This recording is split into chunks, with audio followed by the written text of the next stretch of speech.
Blockbuster hit কাহো না প্যার হে cinema দিয়ে বলিউডে পা রাখেন লাস্যময়ী অভিনেত্রী আমিশা পাটেল। বলিউডের প্রভাবশালী বাবা মায়ের সন্তান হওয়ায় পেয়েছেন বাড়তি সুবিধা। প্রথম সিনেমায় রাকেশ রোশনের ছেলে নবাগত ঋত্বিকের বিপরীতে অভিনয় করে জনপ্রিয়তা ছড়িয়েছিল আনকোরা এই দুই তারকা সন্তানেরা। সফল তকমা পেলেও এই নায়িকা অভিনয়ের তুলনায় বেশি আলোচনায় ছিলেন তার ব্যক্তিগত জীবনের বিতর্কের কারণে। আমিশাকে বলা হয় বড়লোকের বিগড়ে যাওয়া সন্তান, অথচ আমেরিকার একটি বিশ্ববিদ্যালয় থেকে অর্থনীতিতে সর্বোচ্চ নম্বর পেয়ে স্বর্ণপদক পেয়ে মেধার পরিচয় দিয়েছিলেন আমিশা। সবকিছু ছাপিয়ে দুস্থদের সহায়তায় কাজ করা আমিশা হয়ে উঠেছেন একজন মানবিক মানুষ। অনেকদিন ধরেই পর্দায় অনুপস্থিত আমিশাকে নিয়েই আজকের প্রতিবেদন। মুম্বাইয়ের এক গুজরাটি পরিবারে 1975 সালে 9 জুন আমিশার জন্ম হয়। বাবা অমিত এবং মা আশার নাম মিলিয়ে তার নামকরণ করা হয় আমিশা। তার ভাই অস্মিত একজন অভিনেতা।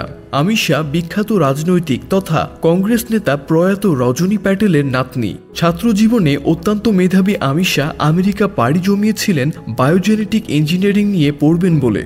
ইঞ্জিনিয়ারিং শেষ না করেই আমেরিকার টাফটস বিশ্ববিদ্যালয়ে অর্থনীতিতে ভর্তি হন। কৃতিত্বের সঙ্গে অর্থনীতিতে স্বর্ণপদক লাভ করেন আমিশা। আমিশার কাছে পড়াশোনার সূত্রপাত অর্থনীতি নিয়ে। এরপর তিনি আমেরিকায় চাকরি শুরু করেন ইকোনমিক অ্যানালাইস্ট হিসেবে। তবে সেই চাকরি বেশি দিন করেননি তিনি। দেশে ফিরেই চোখ দিলেন বিখ্যাত সত্যদেব দুবের নাটকের দলে। রক্ষণশীল পরিবারের ধারা ভেঙে আমিশা নাটকে অভিনয় এবং মডেলিং শুরু করেন। প্রথম ফিল্ম থেকে তার ভাবমূর্তি বিগড়ে দিয়েছিল বলিউড।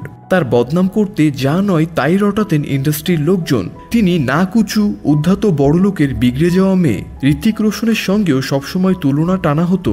ঋত্বিকের থেকে বেশি দামি গাড়িতে চেপে তিনি কেন ফিল্মের সেটে ঢোকেন, এই প্রশ্ন তুলেছিলেন ইন্ডাস্ট্রির লোকজন। সম্প্রতি একটি সংবাদ মাধ্যমের কাছে এমনই দাবি করেছিলেন আমিশা। আমিশার দাবি, প্রথম ফিল্ম থেকে আমাকে উদ্দাত নাক উঁচু বলে দাগিয়ে দেওয়া হয়েছিল। আমি নাকি দক্ষিণ মুম্বাইয়ের বড় লোকের বিগড়ে যাওয়া বাচ্চাদের মতো। বলিউডে অভিষেকেই বাজিমত করেছিল আমিশা। তুমুল হিট প্রথম সিনেমা। তবে ফিল্মের সাফল্যের পরেই নাকি বলিউডের কদর্য দিকটি দেখে ফেলেছিলেন আমিশা। কেন তার বদনাম রুটে গিয়েছিল সে ব্যাখ্যাও দিয়েছেন আমিশা। তিনি বলেন, ফিল্মের সেটে আমি অর্থহীন গালগল্প করতে ভালোবাসি না। পরচর্চায় মন নেই। অন্য নায়িকাদের গালমন্দও করি না। সহ অভিনেতাদের ফিল্ম হিট করলেও খুবই খুশি হই। আমি একেবারে বইয়ের পোকা। গসিপ করার বদলে ফিল্মের সেটে বসে গল্পের বই পড়তাম। তাই অনেকেই বলতেন আমিশাজি খুব নাকুচু। কে জানে নিজেকে কি মনে করেন। আমিশার ক্যারিয়ারে সাফল্যের মতো ব্যর্থতাও এলো বেশ তাড়াতাড়ি। ঋত্বিকের বিপরীতে আমিশার দ্বিতীয় ছবি আপ মুঝে আচ্ছে লাগনে লাগে ফ্লপ হয়। এরপর বেশ কিছু সিনেমা বক্স অফিসে হিট করলেও অধিকাংশই ফ্লপ হতে থাকে। এর 1 বছরের মধ্যেই নীরবে বলিউড থেকে বিদায় নেন আবেগময়ী নায়িকা আমিশা পাটেল।